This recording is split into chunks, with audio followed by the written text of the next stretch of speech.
ناظرین کرام، حضرت عمر بن خطاب رضی اللہ تعالی عنہ کی شہادت کے بعد جب سیدنا عثمان رضی اللہ تعالی عنہ خلیفہ بنے تو ان کے دور میں بھی مسلمانوں نے اپنی جرأت و بہادری کے ساتھ دشمنوں کا مقابلہ کیا اور فتوحات حاصل کیں۔ آج کی ویڈیو میں ہم مسلمانوں کی حضرت عثمان غنی رضی اللہ تعالی عنہ کے عہد خلافت میں چند فتوحات کا ذکر کریں گے، جن میں جلیل القدر صحابہ کرام رضوان اللہ اجمعین اور تابعین نے شرکت کی۔ تو آج کی یہ ویڈیو انتہائی اہم ہونے والی ہے، اس کو آخر تک لازمی دیکھیے گا۔ آج کی ویڈیو میں ہم ایک تابعی حضرت احنف بن قیس رحمہ اللہ کا تذکرہ بھی تفصیلی کریں گے۔ تو آئیے آغاز کرتے ہیں اپنی آج کی اس ویڈیو کا۔ دوستو، سیدنا عثمان رضی اللہ تعالی عنہ کی شہادت کی خبر سن کر دشمنان اسلام دلیر ہو گئے، خصوصاً ایرانی اور رومی اپنے اپنے ملک واپس لینے کی سوچنے لگے۔ ایران کا بادشاہ یزدگرد سمرقند کے دارالحکومت فرغانہ کے بارے میں، جس میں وہ رہتا تھا، منصوبہ بندی کرنے لگا۔ روم کے روسا شام چھوڑ کر بازنطینی دارالحکومت قسطنطنیہ منتقل ہو گئے تھے۔ انہوں نے بھی عہد عثمان میں اپنے مقبوضہ علاقے واپس لینے کی منصوبہ بندی شروع کر دی۔ سیدنا عمر رضی اللہ تعالی عنہ کے دور خلافت ہی میں مصر میں رومیوں کے باقی ماندہ لشکر سکندریہ میں قلعہ بند ہو گئے تھے۔ سیدنا عمر بن عاص رضی اللہ تعالی عنہ نے اسے فتح کرنے کے لیے سیدنا عمر رضی اللہ تعالی عنہ سے اجازت طلب کی تھی۔ سکندریہ بہت سے حفاظتی اقدامات کے بنا پر نہایت محفوظ جنگی مقام بن چکا تھا۔ یہاں قلعے کی فصیلوں پر منجنیقیں بھی نصب کی گئی تھیں۔ ہرقل روم نے بذات خود جنگ میں شامل ہونے کا عزم کر رکھا تھا، اور یہ طے تھا کہ کوئی رومی پیچھے نہیں رہے گا، کیونکہ سکندریہ ان کا آخری قلعہ اور پناہ گاہ تھی۔ سیدنا عثمان رضی اللہ تعالی عنہ کے عہد خلافت میں رومی سکندریہ میں اکٹھے ہونے لگے۔ انہوں نے اپنی سلطنت کو واپس لینے کی منصوبہ بندی شروع کر دی، حتیٰ کہ انہوں نے معاہدہ صلح بھی ختم کر دیا اور روم کی بحری سپاہ سے بھی مدد طلب کی۔ چنانچہ روم کی بحریہ نے جنگی ساز و سامان اور افرادی قوت سے لیس 300 بحری جہاز روانہ کر دیے۔ سیدنا عثمان رضی اللہ تعالی عنہ نے اس کا مقابلہ کرنے کے لیے نہایت سمجھداری، ہمت اور منصوبہ بندی سے اہم اقدامات کیے۔ مثلاً ایرانی اور رومی سرکشوں کو مطیع کرنے کے لیے دوبارہ ان کے شہروں تک اسلامی سلطنت کی سرحدوں کو وسعت دی، جہاد اور فتوحات کے سلسلے کو مفتوحہ علاقوں سے آگے تک جاری رکھنے کے احکام جاری کیے، تاکہ ان مفتوحہ علاقوں کو پیچھے سے پہنچنے والی امداد کا سد باب ہو۔ بلاد اسلامیہ کے استحکام کے انتظامات کیے اور مسلمانوں کو ایک دوسرے سے رابطے میں رہنے کی سہولتیں مہیا کیں۔ اسلامی فوج کی ضرورت کے پیش نظر بحری عسکری قوت کا آغاز کیا۔ سیدنا عثمان رضی اللہ تعالی عنہ کے عہد خلافت میں بڑے سرحدی شہر ہی فوجی چھاونیاں تھیں۔ عراق کی چھاونیاں کوفہ اور بصرہ تھیں۔ سیدنا معاویہ رضی اللہ تعالی عنہ پورے شام کے گورنر بنے تو دمشق میں مجاہدین اسلام کی بڑی فوجی چھاونی بنا دی گئی۔ اسی طرح مصر بھی چھاونی کی حیثیت رکھتا تھا۔ اس کا مرکز فسطاط تھا۔ مملکت اسلامیہ کی حفاظت، فتوحات میں وسعت اور اسلام کو پھیلانا ان چھاونیوں کی اولین ذمہ داری تھی۔ اور آئیے ناظرین، اب تذکرہ کرتے ہیں عہد عثمان رضی اللہ تعالی عنہ میں بلا مشرق میں فتوحات کا۔ رے اور آذربائیجان کے علاقے کے غزوات اہل کوفہ کے سپرد تھے۔ وہاں ہر وقت 10,000 سپاہی الرٹ رہتے تھے۔ 6,000 سپاہی آذربائیجان میں اور 4,000 رے میں مقرر تھے۔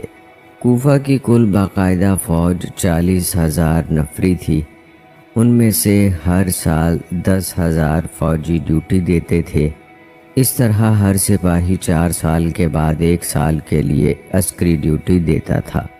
سیدنا عثمان رضی اللہ تعالی عنہ نے پورا کوفہ ولید بن عقبہ رضی اللہ تعالی عنہ کے زیر انتظام کر دیا تو آذربائیجان کے باشندوں نے بغاوت کر دی۔ ان لوگوں نے سیدنا عمر رضی اللہ تعالی عنہ کے دور خلافت میں حذیفہ بن یمان رضی اللہ تعالی عنہ کو جتنا خراج دینا طے کیا تھا ان کی ادائیگی سے نہ صرف انکار کیا بلکہ اپنے تحصیلدار عقبہ بن فرقد پر بھی حملہ کر دیا۔ سیدنا عثمان رضی اللہ تعالی عنہ نے ولید کو ان پر چڑھائی کا حکم دیا۔ ولید رضی اللہ تعالی عنہ نے اس مہم کو سر کرنے کے لیے اپنے کمانڈر سلمان بن ربیہ باہلی کا انتخاب کیا۔ اسے مقدمہ الجیش کے طور پر روانہ کیا، پھر لوگوں کو لے کر خود حملہ آور ہوئے۔ جلد ہی آذربائیجان کے باشندے پہلی شرائط پر صلح کے لیے تیار ہو گئے۔ ولید نے ان کی درخواست قبول کر کے ان سے اطاعت کا عہد لیا اور مضافاتی علاقوں میں شب خون مارنے کے لیے فوجی دستے پھیلا دیے۔ عبداللہ بن شبیل احمسی کو 4,000 کا لشکر دے کر اہل موقان، ببر اور تلسیان کی طرف روانہ کیا۔ اسے بہت سے مال غنیمت کے علاوہ کچھ قیدی ہاتھ آئے، لیکن ان میں اکثر بچ کر نکل بھاگے۔ یوں ان کی قوت کو ختم نہ کیا جا سکا۔ پھر سلمان باہلی کو 12,000 کا لشکر دے کر آرمینیا روانہ کیا۔ اس نے انہیں مطیع کیا اور بے شمار مال غنیمت لے کر واپس آیا۔ اس کے بعد ولید رضی اللہ تعالی عنہ کوفہ واپس آ گئے۔ آذربائیجان کے باشندے بڑے دغاباز تھے، انہوں نے کئی بار سرکشی کی۔ ولید رضی اللہ تعالی عنہ کی واپسی کے بعد وہ پھر باغی ہو گئے۔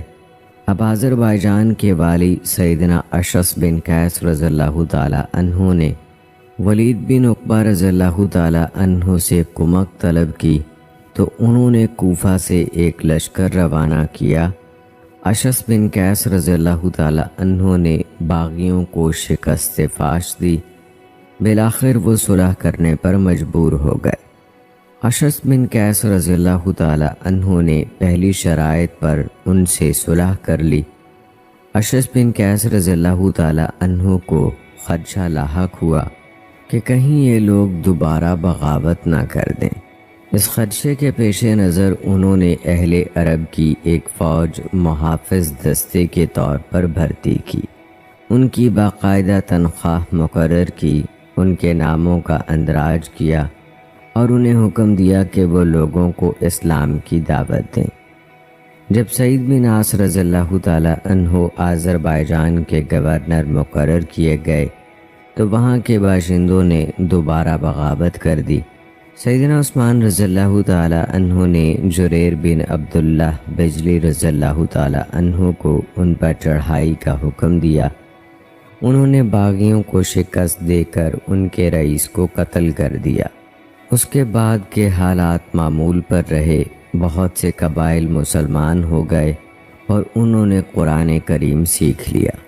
جہاں تک رائے کا تعلق ہے تو سیدنا عثمان رضی اللہ تعالی عنہ نے جب ابو موسیٰ اشعری رضی اللہ تعالی عنہ کو کوفہ کا گورنر مقرر کیا تو انہوں نے حکم دیا کہ اہل رے کی بغاوت کو کچلنے کے لیے فوج کشی کریں۔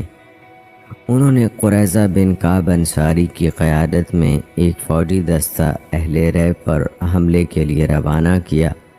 انہوں نے بغاوت کچل دی اور دوبارہ فتح کا جھنڈا لہرا دیا۔ ناظرین کرام، ولید بن عقبہ رضی اللہ تعالی عنہ جب آذربائیجان کی مہم سے واپس موصل پہنچے تو انہیں امیر المومنین سیدنا عثمان رضی اللہ تعالی عنہ کا یہ خط موصول ہوا: اما بعد، معاویہ بن ابی سفیان رضی اللہ تعالی عنہ نے خط کے ذریعے سے اطلاع دی ہے کہ رومی مسلمان پر فوج کشی کے لیے بہت بڑا لشکر جمع کر رہے ہیں۔ مناسب یہی ہے کہ میں کوفی بھائیوں کو ان کی مدد کے لیے بھیجوں۔ بس یوں ہی میرا یہ خط جہاں بھی موصول ہو آپ وہیں سے کسی جذبہ ایمان سے سرشار دلیر اور بااعتماد شخص کو 8-10 ہزار کا لشکر دے کر سیدنا معاویہ رضی اللہ تعالی عنہ کی مدد کے لیے بھیج دیں۔ والسلام۔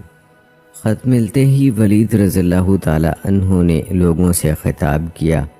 انہوں نے اللہ تعالیٰ کی حمد و ثنا کے بعد کہا، لوگو، اللہ تعالیٰ نے مسلمانوں کو اس آزمائش میں کامیاب کیا ہے، بغاوت کرنے والی قوموں کو دوبارہ مطیع کر دیا ہے۔ علاوہ ازیں مزید شہر بھی مسلمانوں کے زیر نگیں آ گئے ہیں اور مسلمانوں کو غنیمتوں سے مالا مال کر کے بہت زیادہ اجر و ثواب کے ساتھ صحیح سالم واپس بھیجا ہے۔ ان تمام احسانات کے لیے ہم پر رب العالمین کا بے حد شکر واجب ہے۔ دوسری بات یہ ہے کہ امیر المومنین نے حکم دیا ہے کہ میں آپ میں سے 10,000 افراد کو اہل شام کی مدد کے لیے بھیجوں، کیونکہ رومی ان پر چڑھ دوڑے ہیں۔ اس نقل و حرکت میں بڑا اجر اور بڑی فضیلت ہے، اللہ آپ پر رحم کرے۔ اب سلمان بن ربیہ باہلی کی قیادت میں نکلنے کے لیے تیار ہو جاؤ۔ لوگوں نے تیاری شروع کر دی اور تیسرے ہی دن 8,000 کا لشکر کوفہ سے نکل پڑا۔ وہ شام پہنچے تو اہل شام رومیوں کے علاقے میں داخل ہو چکے تھے۔ شامی فوج کے کمانڈر حبیب بن مسلمہ بن خالد فہری تھے اور کوفی فوج کی قیادت سلمان بن ربیہ باہلی کر رہے تھے۔ انہوں نے مل کر رومیوں پر شب خون مارے۔ اس کے نتیجے میں بہت سے قیدی اور بے شمار مال غنیمت ہاتھ آیا اور بہت سے قلعے فتح ہوئے۔ ولید بن عقبہ رضی اللہ تعالی عنہ کی جنگی مہمات کے بارے میں بعض راویوں کا بیان ہے کہ ایک روز امام شابی محمد بن عمر بن ولید کے پاس بیٹھے تھے۔ محمد نے مسلمہ بن عبد الملک کی جنگی کامیابیوں کا ذکر کیا۔ امام شابی رحمہ اللہ نے فرمایا، کاش تم ولید رضی اللہ تعالی عنہ کی امارت اور غزوات دیکھ لیتے۔ وہ جب تک گورنر رہے نہایت کامیابی سے جہاد کرتے رہے، وہ کبھی کمزور نہیں پڑے تھے، نہ کسی نے ان کے خلاف بغاوت کی جرأت کی۔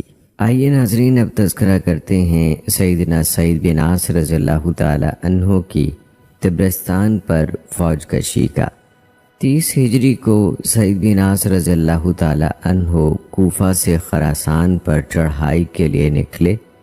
آپ کے ساتھ حذیفہ بن یمان رضی اللہ تعالی عنہ اور حسن و حسین رضی اللہ تعالی عنہ کے علاوہ رسول اکرم صلی اللہ علیہ وآلہ وسلم کے دیگر صحابہ کرام رضوان اللہ اجمعین، عبداللہ بن عباس، عبداللہ بن عمر، عبداللہ بن عمر بن عاص اور عبداللہ بن زبیر رضی اللہ تعالی عنہ وغیرہ بھی تھے۔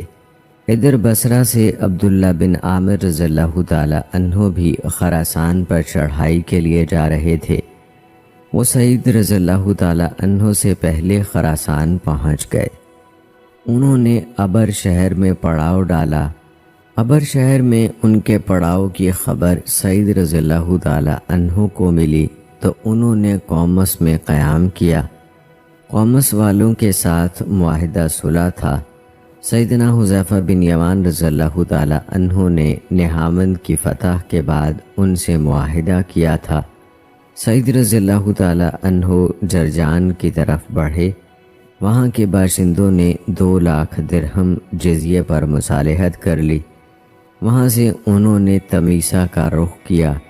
یہ سارا طبرستان جرجان کا علاقہ تھا اور ساحل سمندر پر واقع تھا۔ گویا تمیسا جرجان اور طبرستان کے وسط میں تھا۔ وہاں کے باشندوں نے مزاحمت کی، گھمسان کی جنگ ہوئی، حتیٰ کہ نماز خوف ادا کی گئی۔ سعید بن عاص رضی اللہ تعالی عنہ نے سیدنا حذیفہ رضی اللہ تعالی عنہ سے پوچھا کہ رسول اکرم صلی اللہ علیہ وآلہ وسلم نے نماز خوف کس طرح ادا کی تھی؟ انہوں نے طریقہ بتایا۔ سعید رضی اللہ تعالی عنہ نے لشکر کو نماز خوف پڑھائی۔ اس دوران زبردست جنگ جاری تھی۔ اس دن سعید رضی اللہ تعالیٰ عنہ نے ایک مشرک کو اتنے زور سے تلوار ماری کہ اس کے کندھے کو کاٹتی ہوئی کوہنی سے جا نکلی۔ بالآخر سعید رضی اللہ تعالیٰ عنہ نے دشمنوں کا محاصرہ کر لیا۔ انہوں نے امان طلب کی۔ آپ نے اس شرط پر امان دے دی کہ ان کا ایک آدمی قتل نہیں کیا جائے گا۔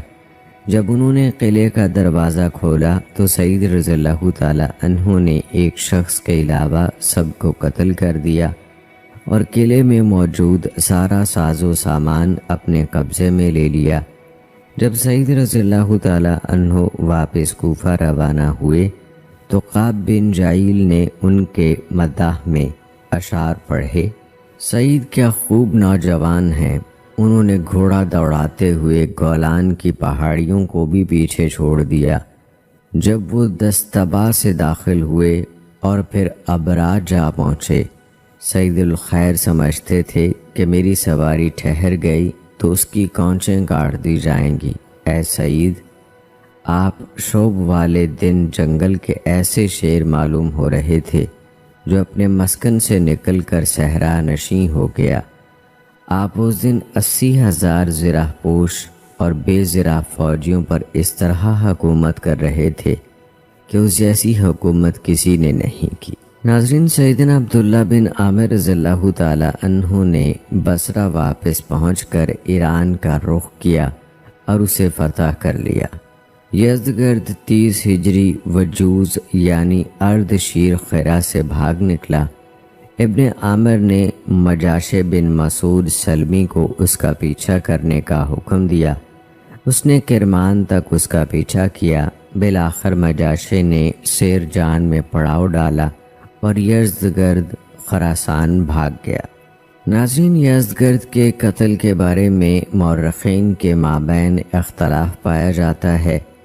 ابن اسحاق کا بیان ہے کہ یزدگرد کرمان سے چند آدمیوں کے ساتھ مرو کی طرف بھاگا۔ اس نے وہاں کے باشندوں سے مال کا مطالبہ کیا۔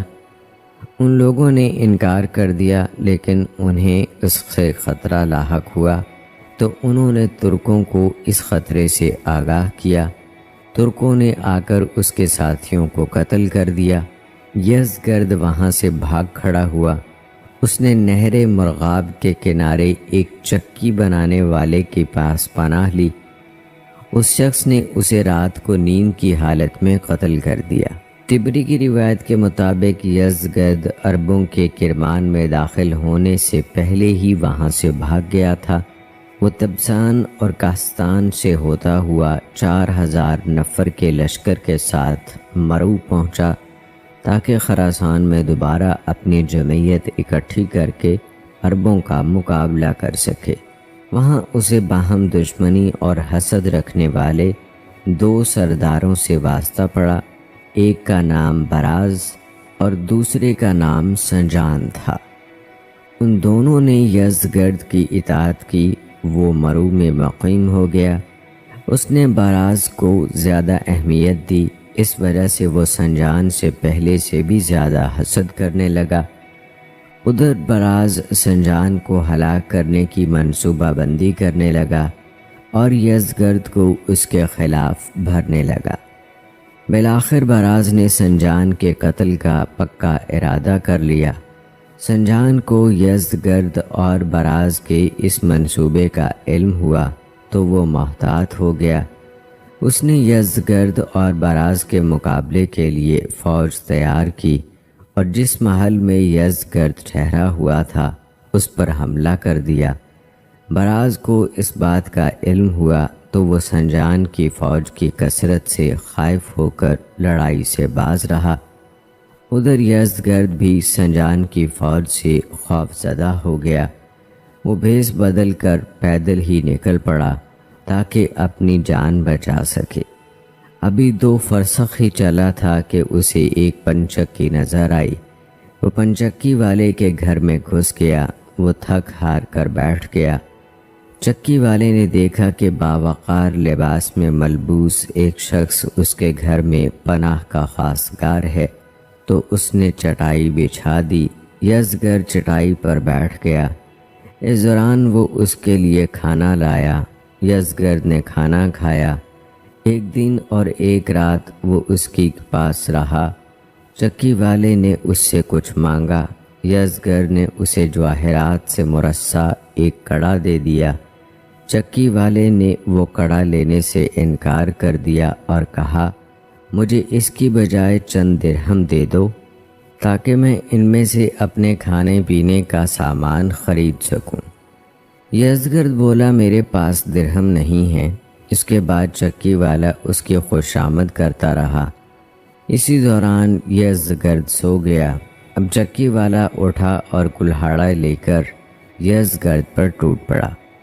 اس نے اس کی کھوپڑی پھاڑ دی، پھر اس کا سر کاٹ دیا۔ بعد ازاں اس کا لباس اور زیور اتار لیا، پھر اس کی لاش اسی دریا میں پھینک دی جس سے اس کی پنچکی چلتی تھی۔ اس نے اس کا پیٹ پھاڑ کر اس میں وہ جڑیں بھر دیں جو پانی میں اگتی تھیں تاکہ اس کی لاش اسی جگہ ڈوبی رہے جہاں اس نے پھینکی ہے، وہاں سے آگے نہ جائے، مبادا وہ پہچانی جائے اور قاتل کو تلاش کرنے کی مہم چل پڑے۔ یہ بندوبست کرنے کے بعد چکی والا وہاں سے بھاگ گیا۔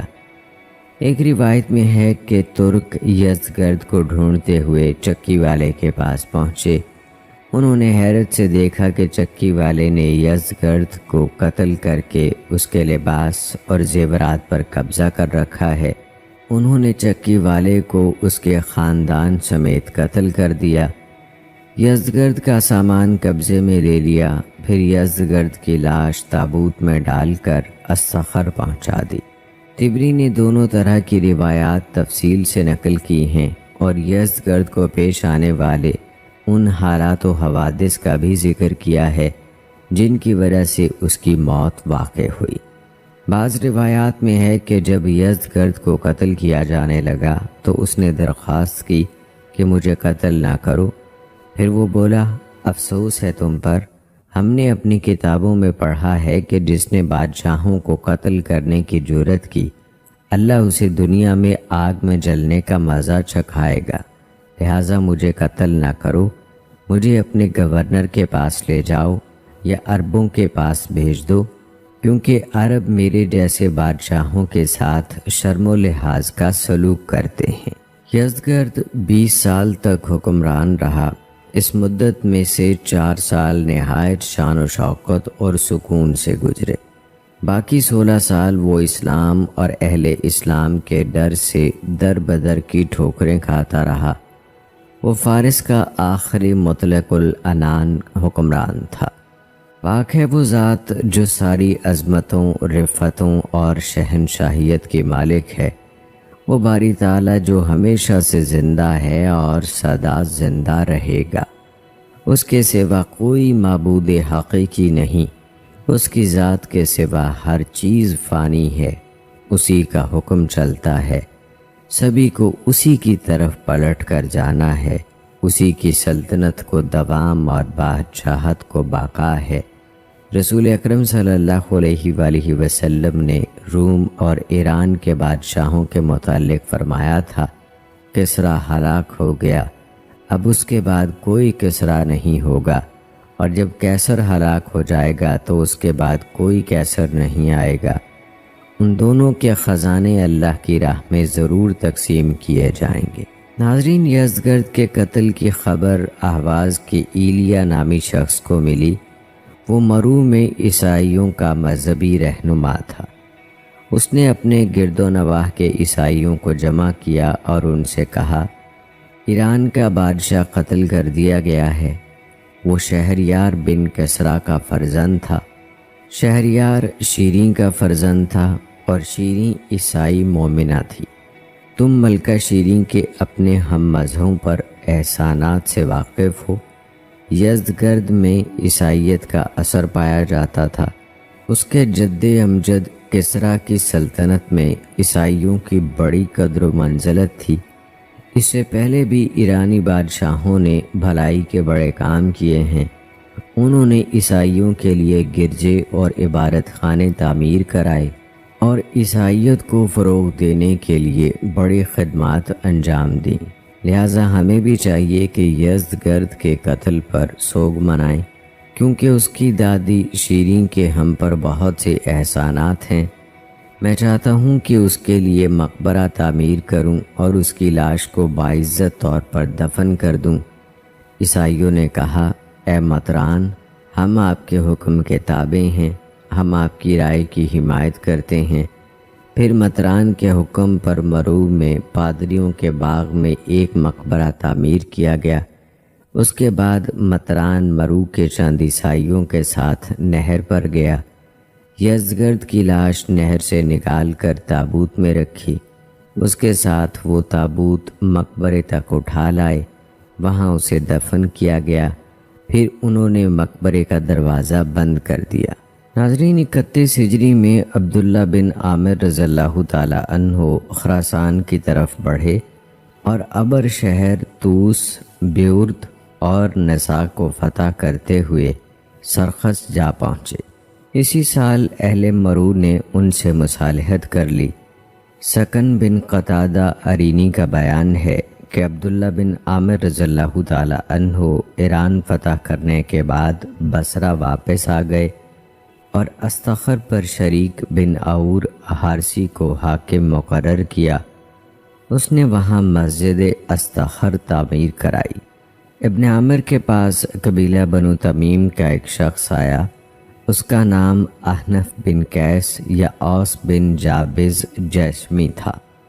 اس نے کہا، اے ابن عامر، آپ کا دشمن بھاگ رہا ہے، وہ آپ سے خوفزدہ ہے، ملک بڑا وسیع ہے، لہٰذا آپ روانہ ہو جائیں، اللہ آپ کی مدد کرے گا اور اپنے دین کو عزت بخشے گا۔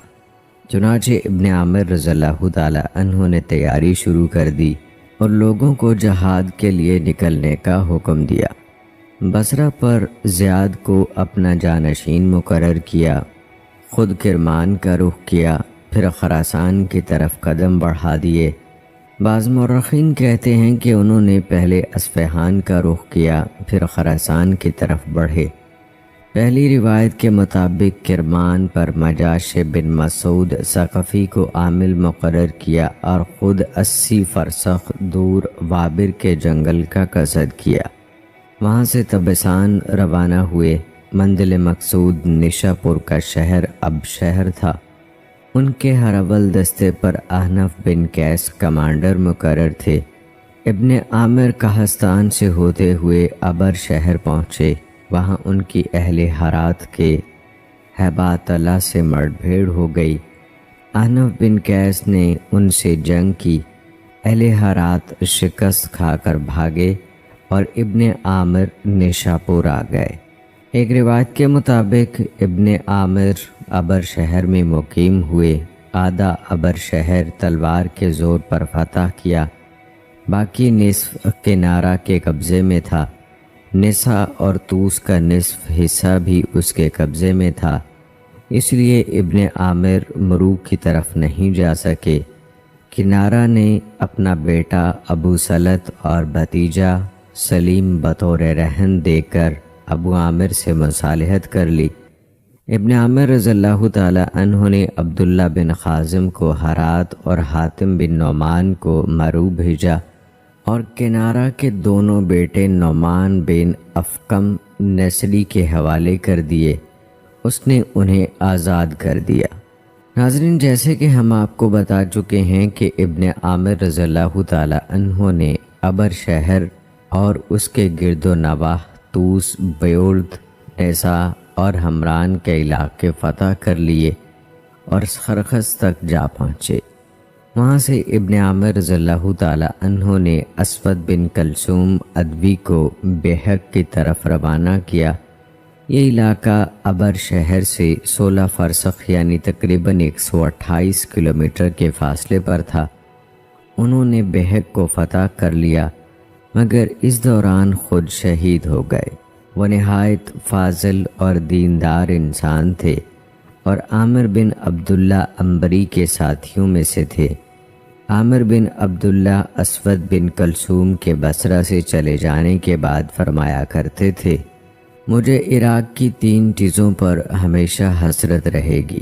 دوپہر کی پیاس کی لذت پر، مؤذنوں کی ایک ساتھ اذان کے سرور پر، اور اسود بن کلثوم جیسے دوست پر۔ بہت کی فتح کے بعد ابن عامر نے نیشا پور فتح کر لیا اور سرخس کی طرف روانہ ہوئے۔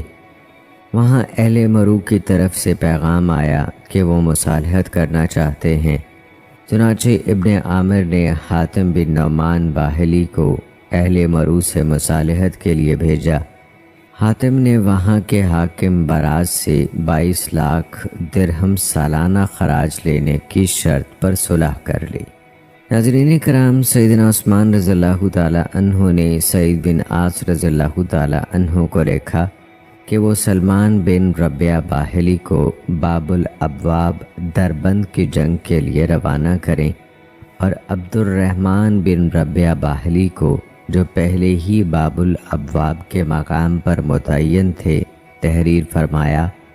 رعایا کے اکثر افراد کو آرام و آسائش نے خراب کر دیا ہے، وہ قطع ہمت ہو گئے ہیں، اس لیے جب تک سلمان بن ربیہ باہلی تمہارے ساتھ مل نہیں جاتے، اس وقت تک مسلمانوں کو لے کر آگے نہ بڑھنا اور دشمن کے علاقے میں مت گھسنا، کیونکہ مجھے خدشہ ہے کہ وہ کسی آزمائش میں پڑ جائیں گے۔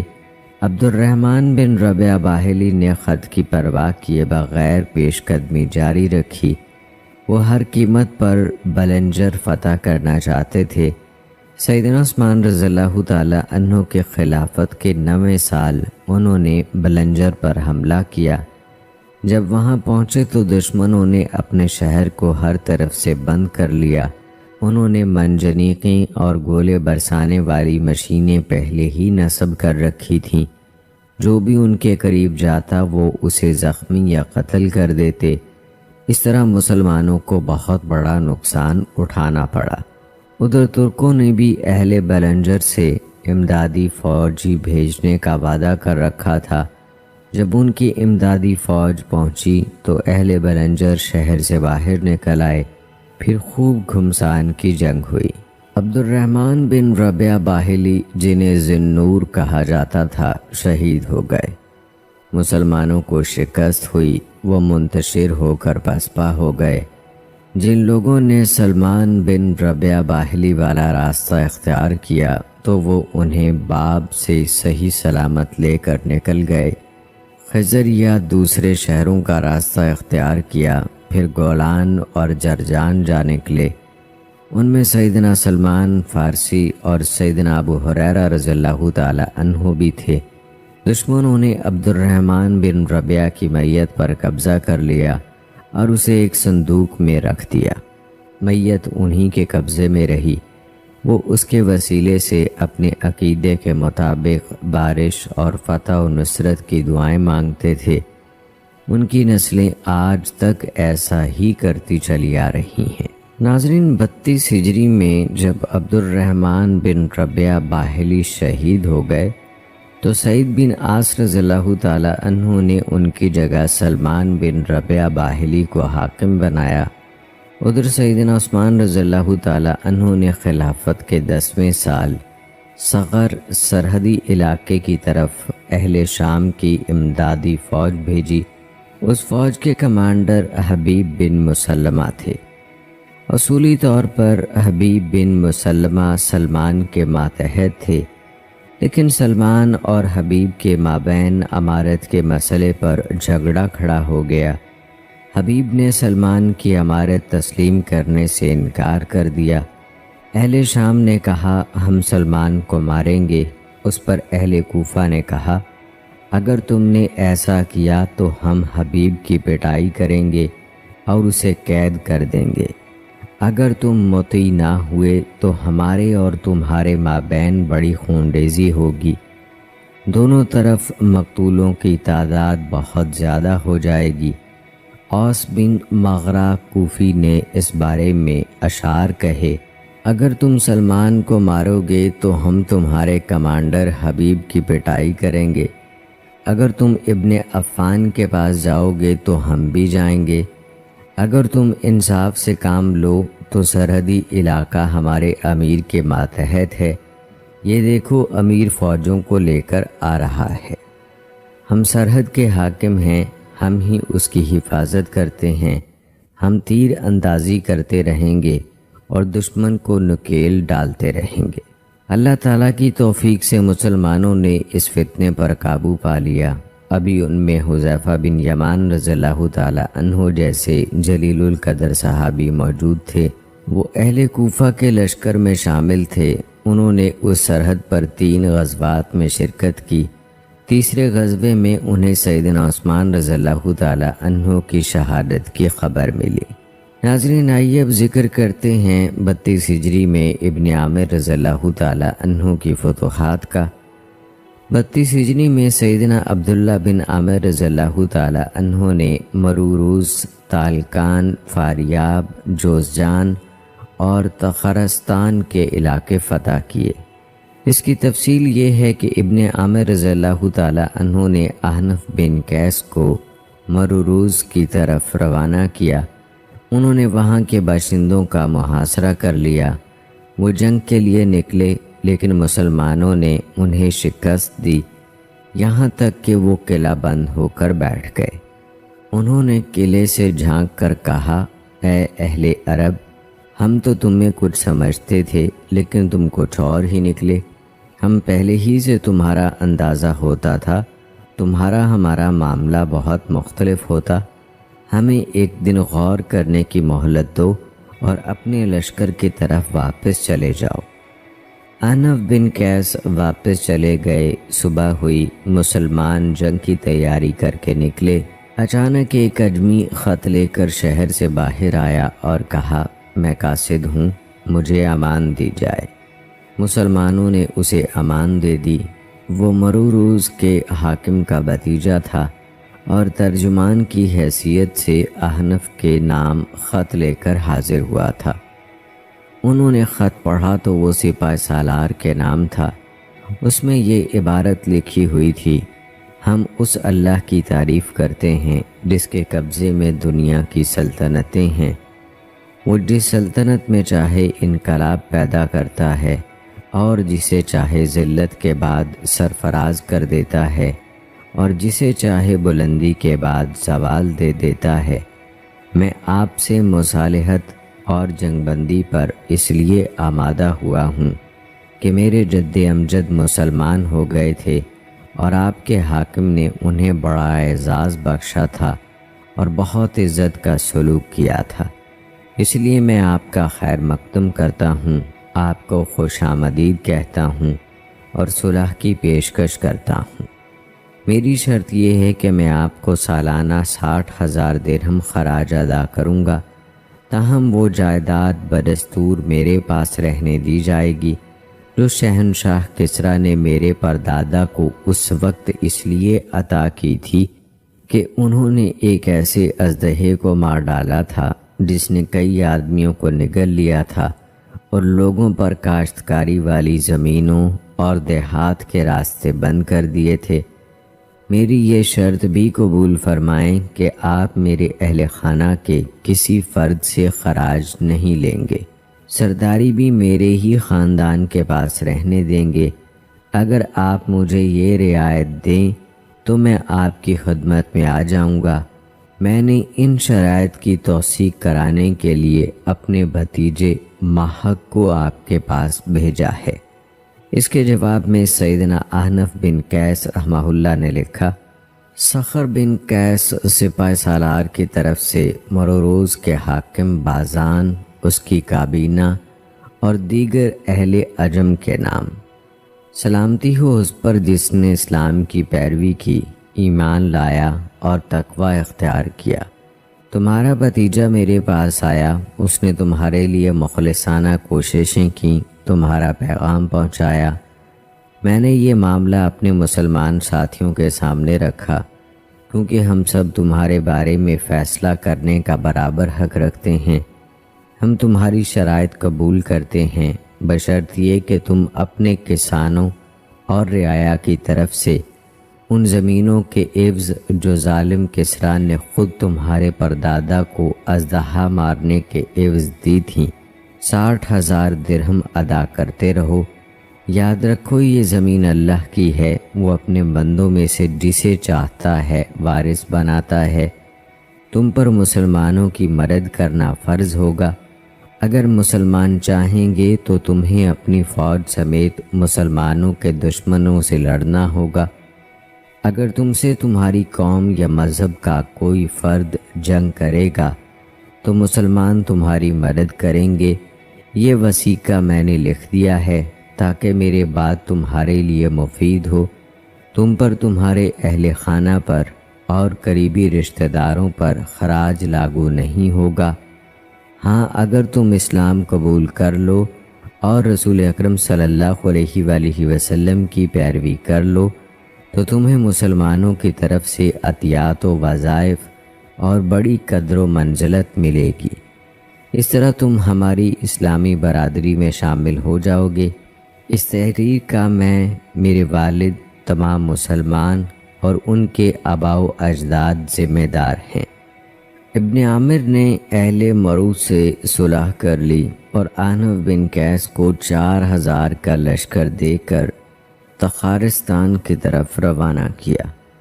انہوں نے مروروز میں قصر احنف کے قریب پڑاؤ ڈالا۔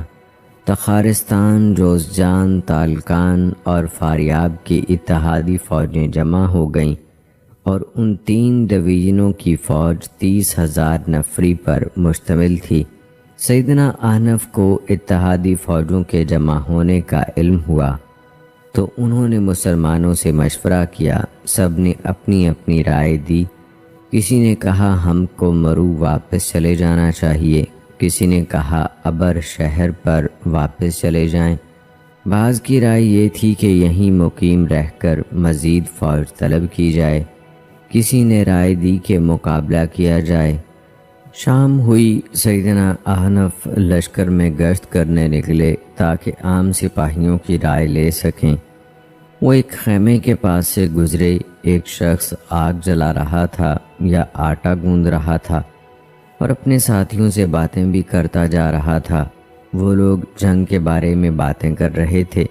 انہوں نے دشمن کے بارے میں بھی باتیں کی۔ ایک شخص نے کہا امیر کے لیے یہی مناسب ہے کہ صبح ہوتے ہی دشمن کا رخ کرے اور جہاں بھی آمنا سامنا ہو ان پر ٹوٹ پڑے۔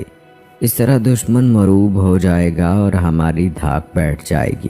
جو شخص آٹا گوندھ رہا تھا اس نے کہا ایسا کرنا بڑی سنگین غلطی ہوگی۔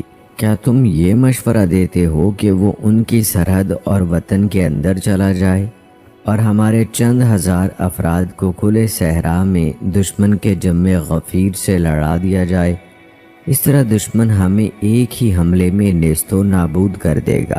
صحیح طریقہ یہ ہے کہ امیر نہر مرغاب اور پہاڑی کے درمیان پڑاؤ ڈالے، اس طرح کہ نہر مرغاب دائیں جانب اور پہاڑی اس کے بائیں جانب ہو۔ اس طرح دشمن کے بیک وقت صرف اتنے ہی افراد لڑ سکیں گے جتنے ہمارے لشکر کے ہیں۔ احنف نے اس کی بات پلے باندھ لی اور واپس چلے گئے۔ پھر انہوں نے لشکر کو مرتب کیا اور وہیں ٹھہرے رہے۔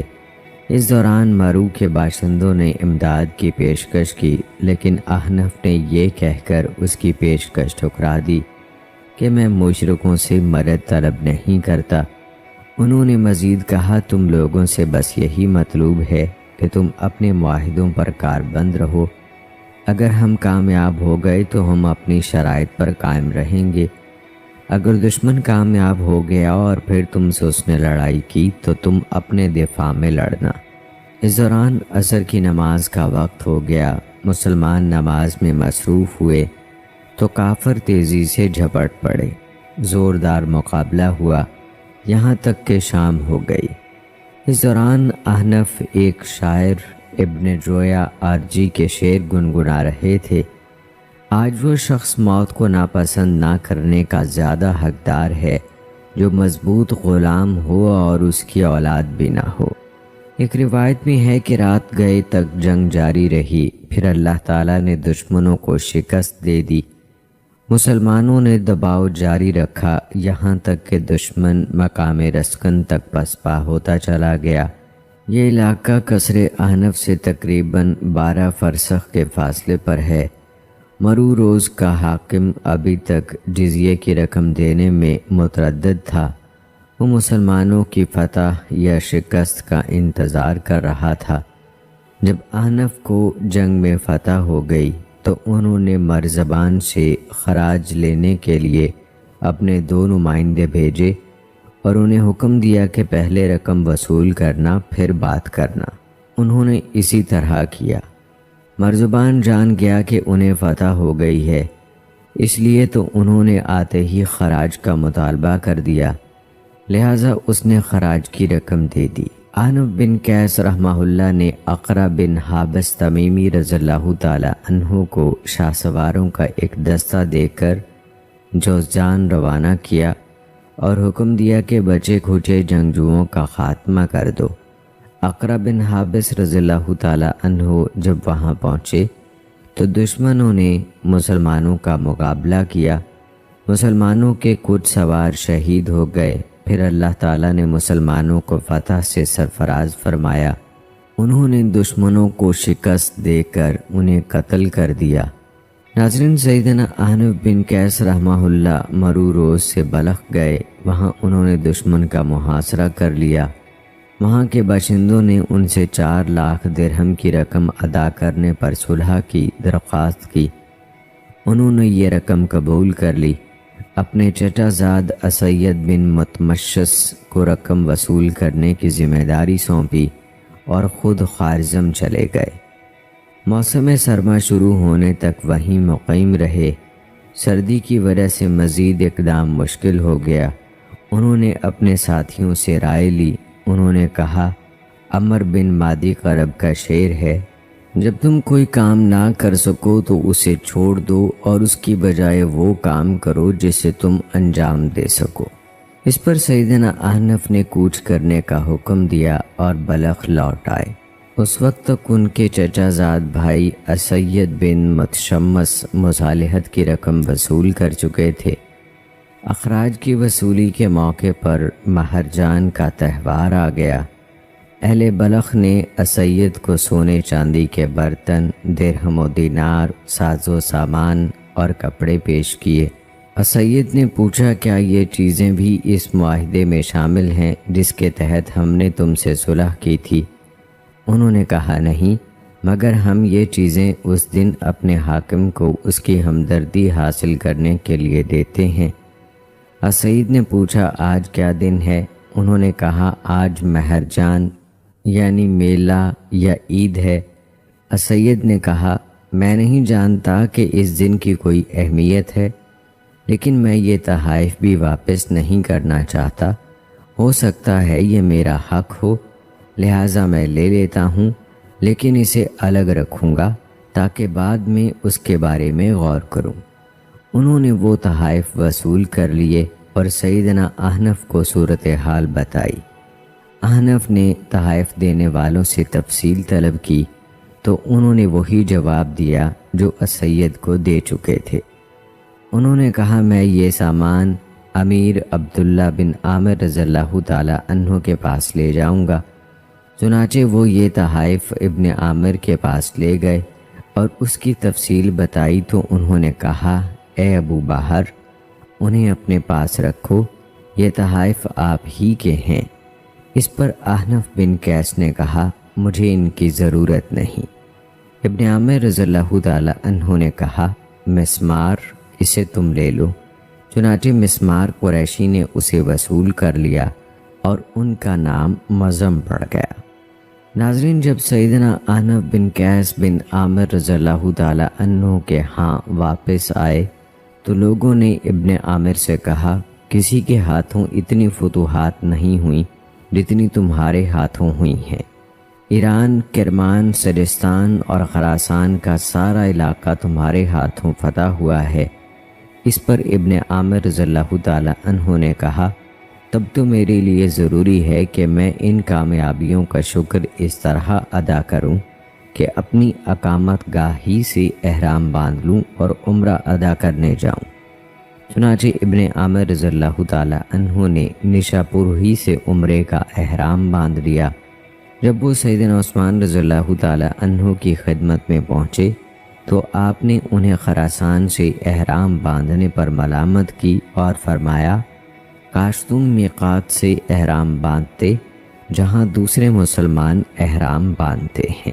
ناظرین، جب ابن عامر رضی اللہ تعالی عنہ خراسان کی مہمات سے واپس ہوئے تو قیس بن حیثم کو خراسان میں اپنا جانشین مقرر کیا۔ ابن عامر کے واپس آنے کے بعد کارن 40,000 ترکوں کا لشکر لے کر حملے کے لیے نکلا۔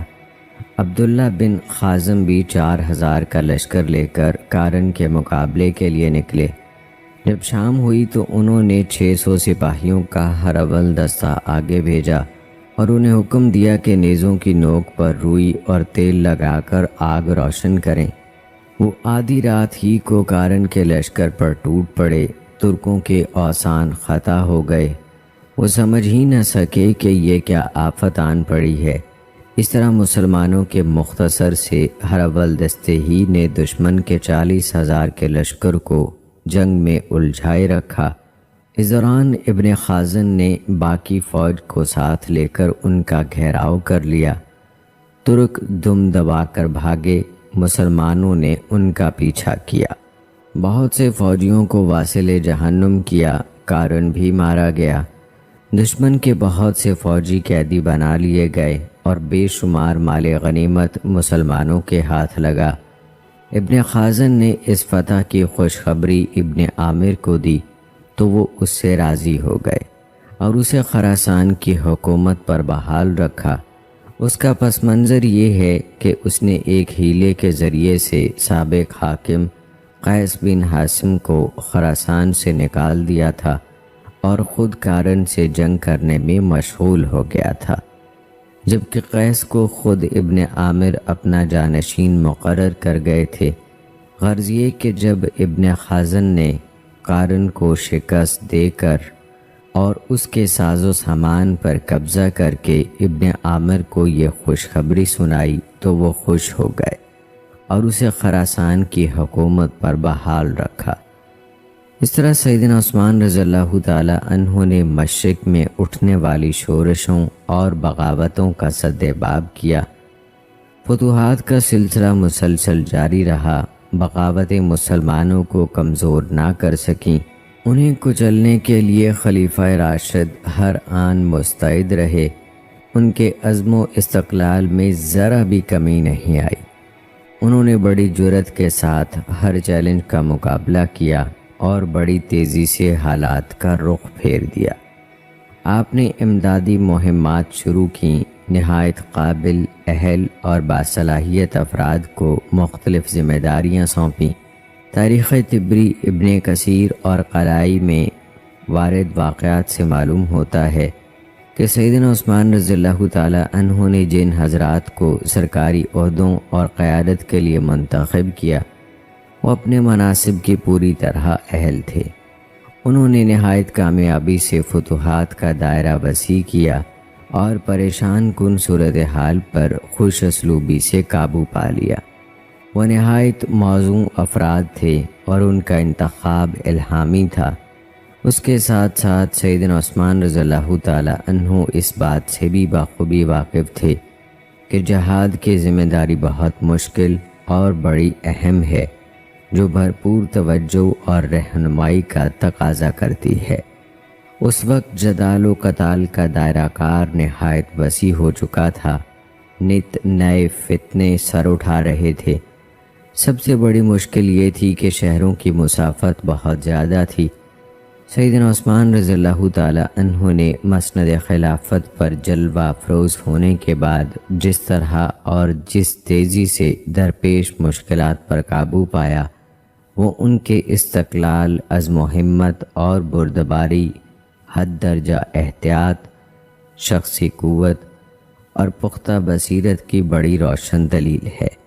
سیدنا عمر بن خطاب رضی اللہ تعالی عنہ کی شہادت کے بعد مملکت اسلامیہ کے وقار کو بہت نقصان پہنچا اور مملکت میں خاصی کمزوری آ گئی تھی۔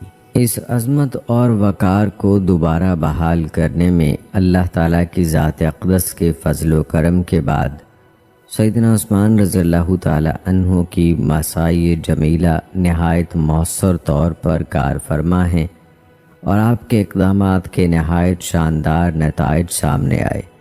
باغیوں اور سرکشوں کو مطیع ہونا پڑا اور ان پر دوبارہ سلطنت اسلامیہ کی دھاک بیٹھ گئی۔ فتوحات اسلامیہ کا دائرہ بغاوت کرنے والے شہروں سے آگے تک وسیع کر دیا گیا تاکہ ان شہروں میں پناہ لینے والے باغیوں کی روک تھام ہو اور ان شہروں سے جو فتنے سر اٹھاتے ہیں ان کا قلع قمع کیا جا سکے۔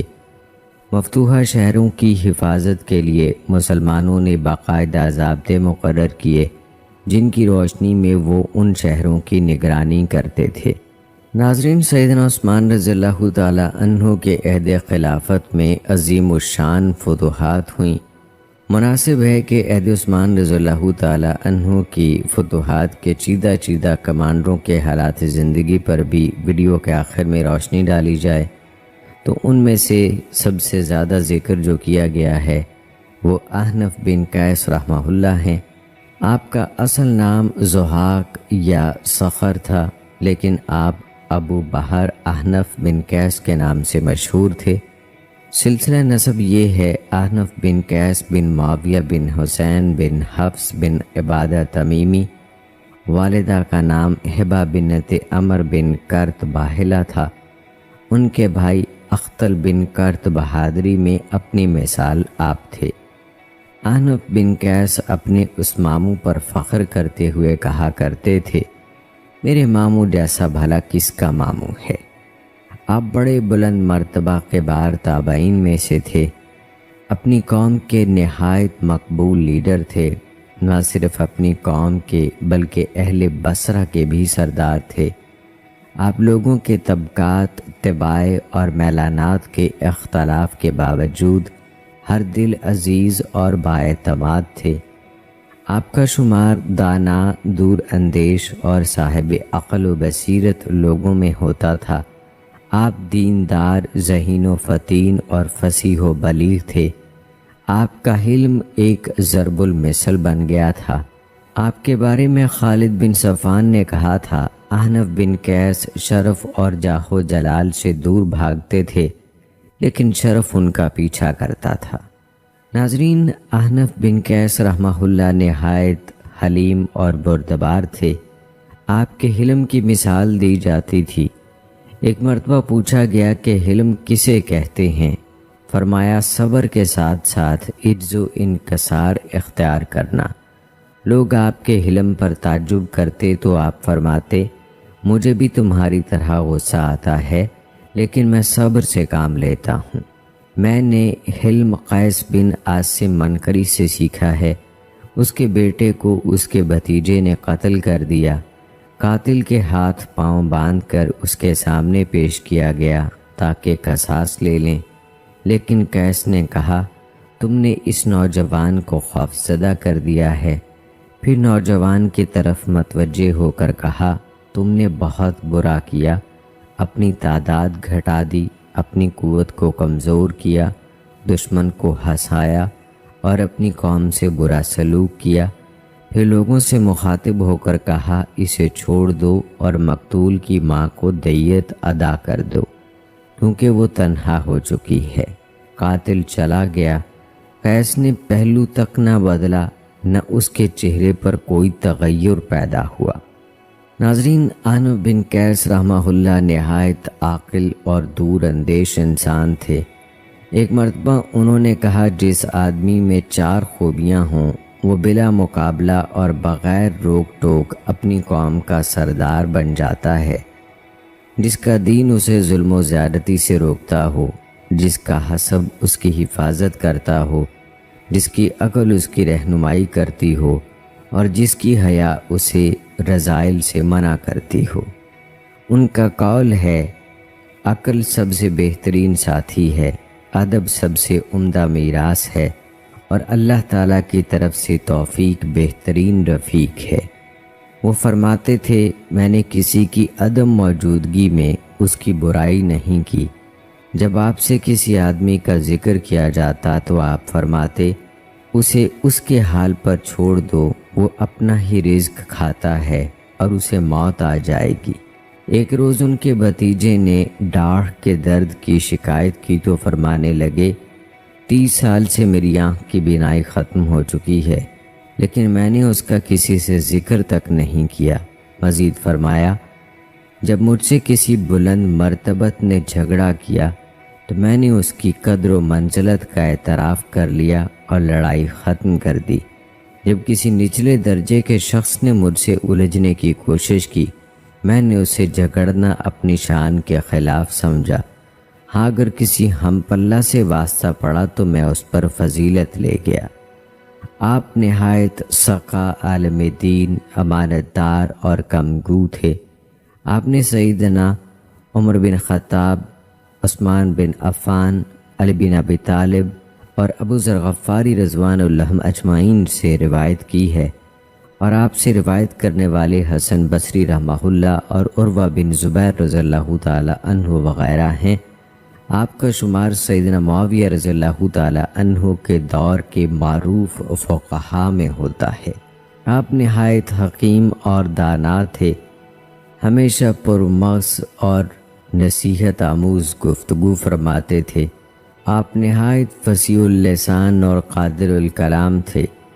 ایک مرتبہ خطبہ دیا تو اللہ تعالیٰ کی حمد و ثنا کے بعد کہا اے بنو عز اور بنو ربیہ، تم ہمارے دینی بھائی اور ازدواجی رشتہ قرابت میں ہمارے شریک ہو، نسب میں ہماری مثل اور ہمارے سگے ہو، رہائش میں ہمارے ہمسائے اور دشمن کے خلاف ہمارے بازو ہو۔ اللہ کی قسم عز بصرہ ہمیں کوفہ کے بنو تمیم سے زیادہ محبوب ہیں اور عز کوفہ ہمیں شام کے بنو تمیم سے زیادہ پسند ہیں۔ اگر تمہاری دشمنی حد سے بڑھ جائے تب بھی ہمارے ضبط و تحمل اور اموال میں اپنے اور تمہارے لیے وسعت باقی رہے گی۔ تو ناظرین کرام، یہ تھی ہماری آج کی ویڈیو۔ امید ہے کہ ہماری آج کی یہ ویڈیو آپ کو پسند آئی ہوگی۔ آج کی اس ویڈیو کے متعلق اپنی رائے کا اظہار کمنٹ باکس